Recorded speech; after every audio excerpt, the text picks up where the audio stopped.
Hi, Davi here, and today we have a new episode in the art review series, and today we'll be checking out the work of Gureo Matchbox here on X or Twitter. You know, in the past few days, I have been focusing more on painterly sorts of artists, because usually with this kind of artwork, like anime-ish, in anime like manga spaces, whenever they do their illustrations, painted illustrations, they tend to be a bit more smooth.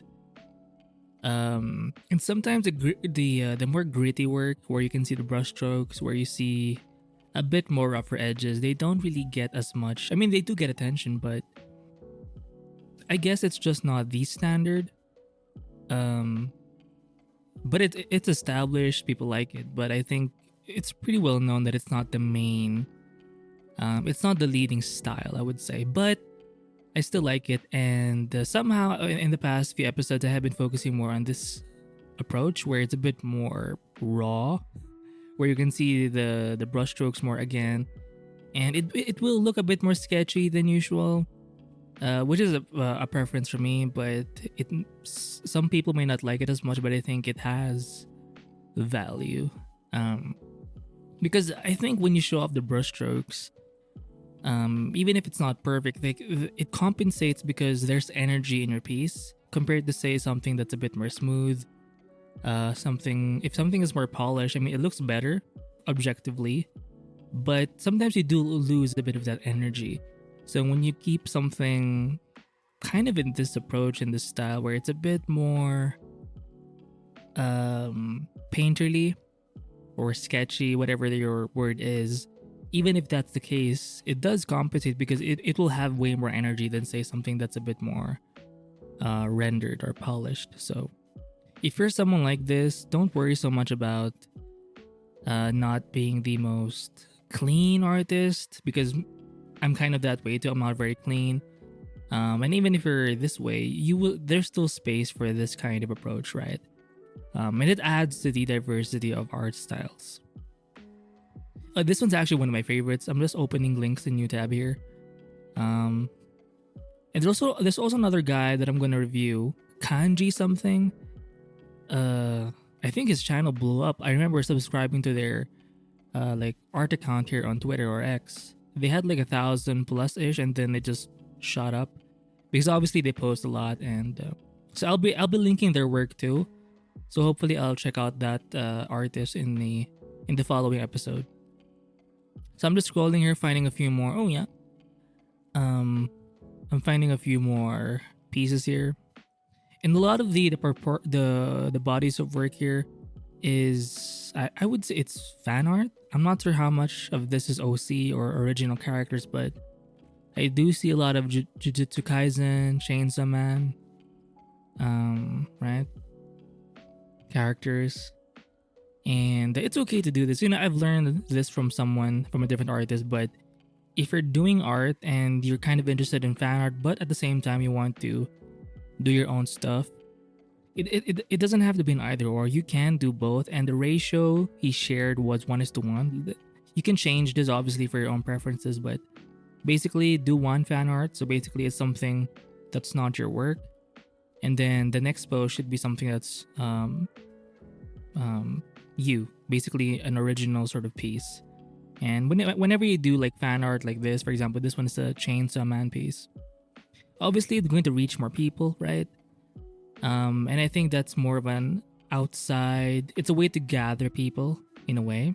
So it makes like when you're drawing something or painting something like this, it kind of connects people who are into the same thing. So that's the advantage of that, like you have a wider reach. But it's not a totally bad thing, because this can introduce people to your own original work, right?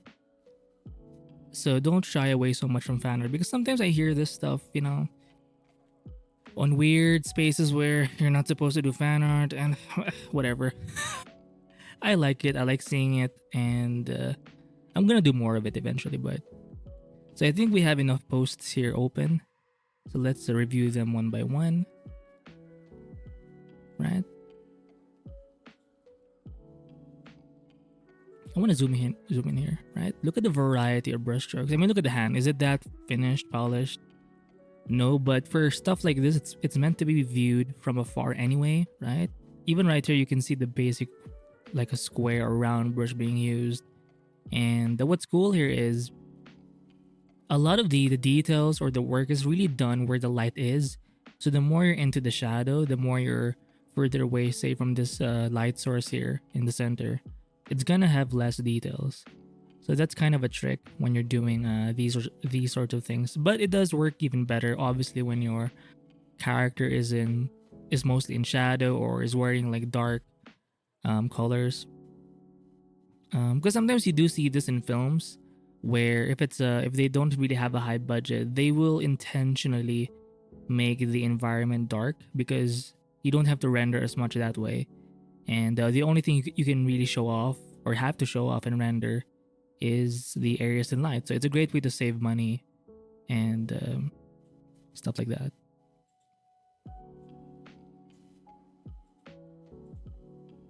Right? Like, yeah, it's sketchy, but it's so nice to look at. And a lot of their posts tend to be in this sort of a ratio or scale where it's more portrait.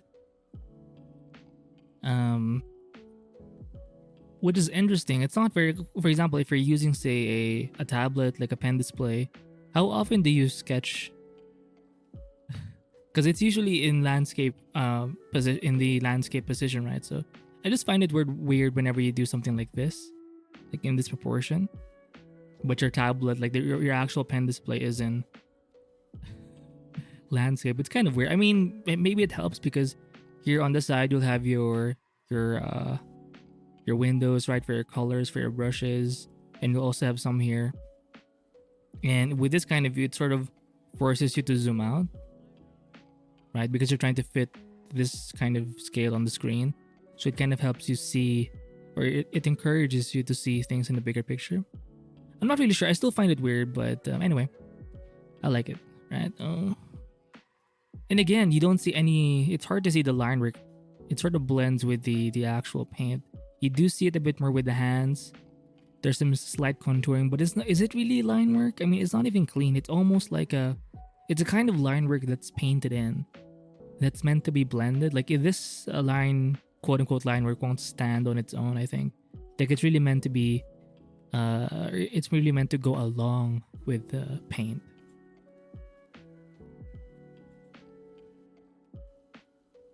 Right? Now this one's more of a poster, I think.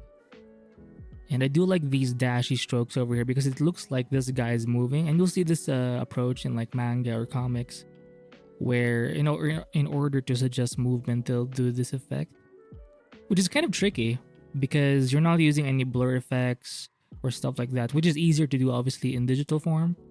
I mean, they could do that, but there's just something about doing it this way where you can clearly see the strokes. It's not blurred in any way, but it can still indicate some movement. And even here, I think it's even more tricky because it's not line, it's paint. So how do you indicate the movement via paint? But I guess this guy can do it. Even if you look at like the table, the flooring, it seems so almost graphic. Like it's really meant to be like it fits good. It fits well in like graphic novel types of illustrations where some areas are flat. For example, if you look at the skin here for the hands, for the face, there are areas where it's a bit more flat. Like the rendering is not blending per se. For example, if you look at the hair, it's probably the most complicated of all the other areas here, but you do see that layering, like this side is going to be darker. You do see some green sort of midtones here, and then you see the actual like base color being like blue. It's a kind of rendering style where you don't use the blending brush or mixer brush. And when you do it this way, it does tend to be more graphic, right? Because you do see the flat sort of separation there. And obviously overall, they do add a noise effect after. It just helps to make things more, or tie things together, right? Oh. So this guy just killed a couple of people here and there. Interesting. But again, oh, I do see some blurs here and the edge, right? And some RGB shift a bit. I like the strokes though, the blood strokes. Interesting. It's a bit orange here, but again, this approach is way more painterly, and it's just something I like, and you may like as well. Interesting goldfish.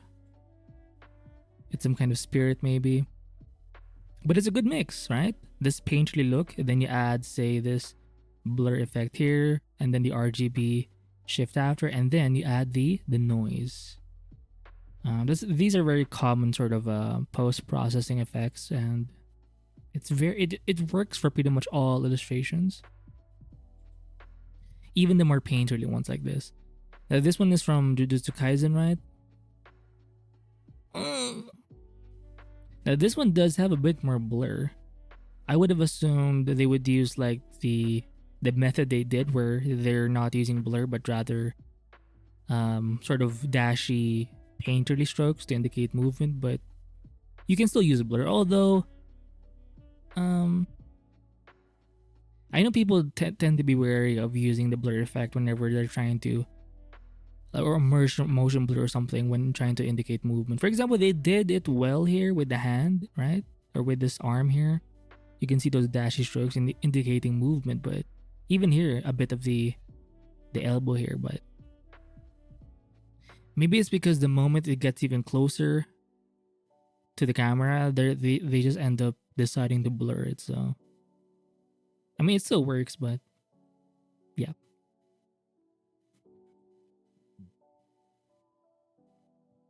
I'm not sure where this is from. No, this one does seem a bit more polished. And I think you can make something more polished if you really clean out the background.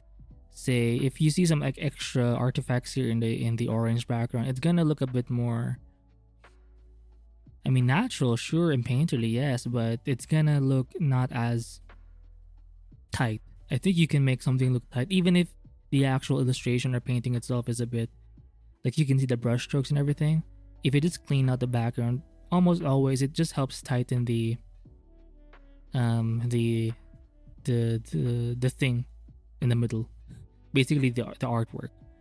And with that, obviously you want to make the edges as well somewhat tight, and oftentimes they do add this sort of bold line, right? You see it, I guess a bit more here in the hair in this area over here, right? It's a darker, bolder line, very Art Nouveau-ish, right? But it's not everywhere, it's just here at the top, but it just adds a bit more clarity. And that clarity, or that bit of cleanliness, it doesn't have to be all the way, it just makes it look more tight in it. So if you're someone who's painterly and you want to be a bit more, you want some clarity in your work, but you're not really into the whole fully rendered, like really like using soft brushes and everything, then maybe just clean out the edges. That may help you.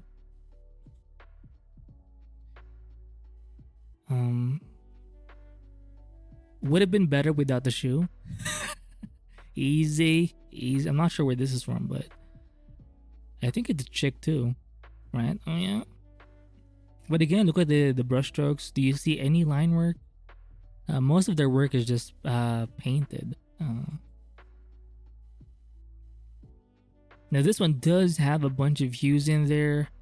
Lots of effects being used. So it looks like the hand is some kind of mechanical thing. Could be a samurai sort of android guy. But yeah, very painterly. I do see a lot of effects in the background. The RGB shift is definitely being, and the blur, definitely being utilized for this one.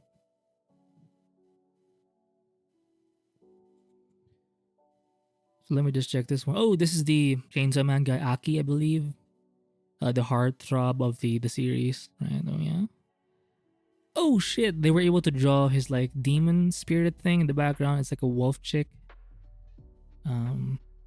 It's hard to see, but definitely by the eyes you can tell that it's the wolf demon. And this is kind of how he summons the demon. It's supposed to look like a wolf, right? Although it kind of reminds me of, like, it's a very sensual like pose, right? Male or female, right? Oh yeah. Oh, I do see a bit of rake brushes being used here. It's a very common thing. We love our rake brushes over here, but it's a very painted piece. And again, look at the edges over here, right? Oh yeah, it's not a bold line in a dark bold line. It's a very thin line, and it's actually light. It's like a gray or something, and it helps separate the character from the background. Um, I think it really helps for painted pieces, because sometimes when we paint, our edges don't get as sometimes we get blurry, or it's hard to tell when something begins or when something ends, because especially if you're very brushy with your strokes, I think just adding this in the end, it just helps tighten things a bit more, and it adds a bit of clarity. And again, look at how it's more common at the top here, but the moment you go further down, it does get a bit loose and not as tight, right? This specific edge line here, or contour line. I like this one. This one's also a Chainsaw Man piece. I haven't seen this chick. I mean, because I do watch just the anime and I don't read manga, but I know she's eventually going to be. She's gonna be like an important character in the following anime. Oh, this one's Jujutsu Kaisen. And I do like the colors of this guy or this artist. Lots of hues being used. It looks a bit like pastel paintings. Because if you look at any pastel paintings, they tend to employ, or the ones I've seen anyway, like the best or my favorite pastel sort of artists, they tend to like using the entire like hue, almost the spectrum of hues.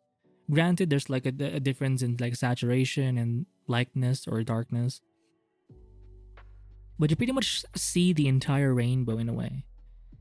Obviously, not all of them will have equal like representation. Obviously, for this piece, it's the red background, or the red orange in the background is really like the main sort of color. The bluish purple is sort of the accent color in this piece, and then the rest are kind of like additional stuff. This one's okay. Apparently, this demon is actually this girl. Like, he basically accidentally cursed this young girl in his childhood, and he just assumed, like, he wasn't aware that he had that power, so he kind of felt guilty of making this girl who died into this sort of a demon thing. But it does get resolved, so no worries. Here we have Mahito. I'm not sure what he's stepping out from. Maybe it's a body. It's kind of very. I mean, I like his character, but like the way he just does things in the anime, it's a bit horrifying.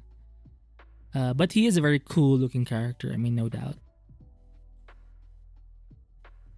Oh, this one is definitely. I think of all of this artists of Gurio Matchbox, I think this one will have to be my favorite. Let me just zoom in over here. Look at the glory. I do like the dragon too in the background, because he does summon this thing eventually. And for the background art, it's really just two main values. It's like a dark blue gray. It's not even that dark, because the contrast isn't that strong. Maybe here, obviously, with as this dragon thing comes closer to you, you do see a bit more darker values, but it's basically a cool gray with an orange. So it's just like a cool and a warm, two values, and that's it. I forgot this guy's name. It's shit. He used to be kind of a good guy, but now he's like a bad guy. He's one of those types. I'm simplifying the story, by the way, but that's basically the gist of it. And again, look at the line work. It's not really meant to stand on its own.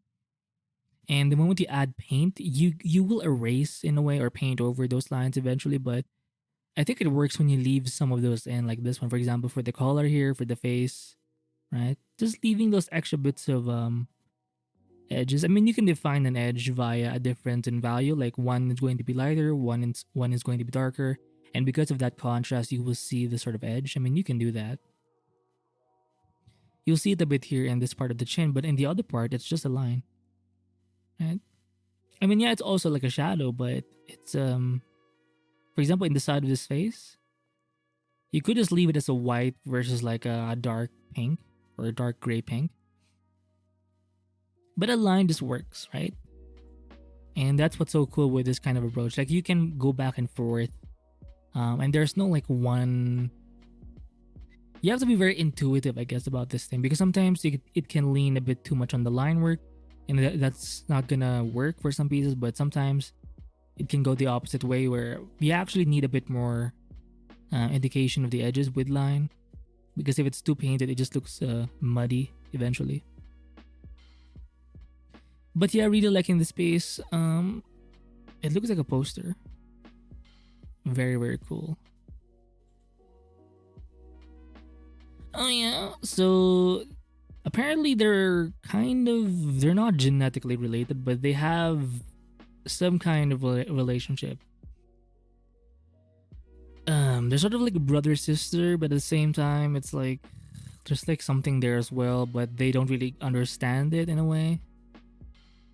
So this is Denji, and I forgot her name. It's she's a demon basically. A demon chick. Oh my god, I'm forgetting her name. Anyway. Oh, I think we've seen this guy already. Let's move on. Let me see this guy. Oh wow. But yeah, same thing. Here we have some more Chainsaw Man. So this is, I think, Makima, right? She's so hot. I think they're adding a bit of a gradient map in the end. I don't know. I think I'm seeing a use of gradient maps in the end, like a post-processing thing. It does help to tie the colors together, right? In terms of texturizing, the noise texture is always a good way to do it. But for colors, I think adding a gradient map, it does help add a bit of consistency, especially if you're using a bunch of colors. A gradient map filter, I think, can just help make things look more consistent. Like even if these three are different pieces, especially this third one and the first one, maybe using a gradient map can help make your random pieces or random paintings look like they're done by the same artist. So it just helps add a bit of consistency, especially if you're doing a lot of like artworks. And they're all part of the same world. Damn. So this is a Gojo, Jujutsu Kaisen. Again, look at the chaos here. Like it's almost indistinguishable sometimes, right? But again, the advantage here is the energy, which is often lost the more you render something out. So I guess you have to find the right balance for yourself. So this will still be my favorite one, and the Aki one in the Chainsaw Man. So this guy from Jujutsu Kaisen and the Aki character from Chainsaw Man. So if you're looking for a more painterly style, and like in the past two artists I reviewed, I think this guy or this artist is another artist to check out. Guai or Gurio Matchbox. I will link the links in the description below, as well as other similar artists. So that's it for this art review, and I'll see you in the next one. Bye!